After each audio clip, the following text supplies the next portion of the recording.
The Arab Academy for Science, Technology and Naval Transport recently celebrated the graduation of a new batch of master's and PhD students from the Graduate School of Business. The Academy is under the auspices of the Arab League, therefore, there are graduates from various Arab countries, including Egypt, Jordan, Palestine, Algeria, Yemen, Libya, Iraq, and Qatar. Arab League Chief Nabil Al-Arabi congratulated the students and gave the opening speech at the ceremony. The Arab League chief said the Academy of Science and Technology is part of the Arab League's plan to develop technology in the Arab world. Meanwhile, the Minister of Administrative Development, Ahmed Samir, tells us how the Academy helps enhance management qualifications. أساسي جدا في كل مناحي الحياة. The Academy elevates the levels of the different administrations in every field. Recently, the Ministry has started forming workshops in cooperation with the Academy to bring out new generations of administrators that will enhance better administrator qualifications to adhere to society's needs. على علم وعلى أصل ثابت ما يبقاش During the ceremony, celebrating the graduation of business masters and PhD students, Dean of the Graduate School of Business, Dr. Ismail Taha, tells his students how they can help enhance management. We strongly believe that the graduates of our school will have a great impact on achieving the projects in their organizations in the different Arab countries in time and with the scope identified at the beginning of the project. So I strongly believe that they will enhance the performance of the projects in their organizations. So how do you think this can affect? In this respect, we have interviewed one of the PhD students graduating. Abir Anwar tells us how the Academy prepares its students. The Academy prepares the leaders of the future, but not just any leaders. Those who think in a strategic way that alters organizations to the right path, that is, to elevate Egypt's economy into a better future. The Academy is emphasizing on the programs on both science and technology. We put a lot of importance on the hands-on training and the workshops, the interactive learning. So I believe now they are equipped with the most modern tools. They have a lot of experience. They gained a lot from their professors, their instructors. So I believe they are ready, they are well prepared, and I believe they will play a very important role in the current situation and in the future. The graduation ceremony is a chance for the Arab world to find means of development through these graduates with their qualifications. Abida Gindi, Nile TV International, Cairo.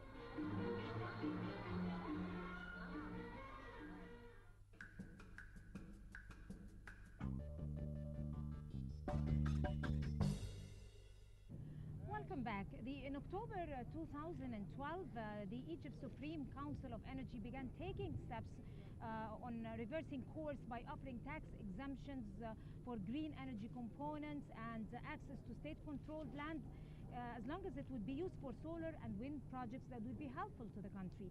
The new regulations would offer exemptions on customs and taxes for parts and components used in renewable energy efforts that are used in projects that are used in construction of institutions or buildings inside the deserts or projects, mega projects that would save energy and use more solar sources.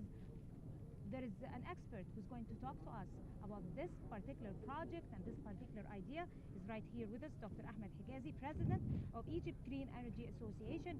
Is going to elaborate more on this news that we received. Hello, sir. Hello, doctor. Let us start with the definition of the green energy and, of course, the achievement of opening up a new solar station in Al-Alamein area last Friday. Will you tell me more about both of them? Actually, green energy is greening everything.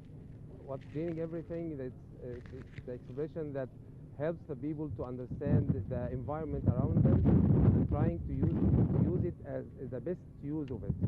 That's why we are here in Egypt we have a lot of problem with environment issues, and the greening of Egypt is one of our aims in all the Egyptians looking for someday that Egypt becomes a green country. I think that the green energy now with all the world now is going towards green energy, greening the energy. Green energy is the expression that means that we have to withdraw all the traditional ways of generating power for everything, and Mainly make it the non-renewable ones. yes towards the renewable energies. Yeah. If we like we are now here, we can see that we have two resources of energy, the sun and the wind.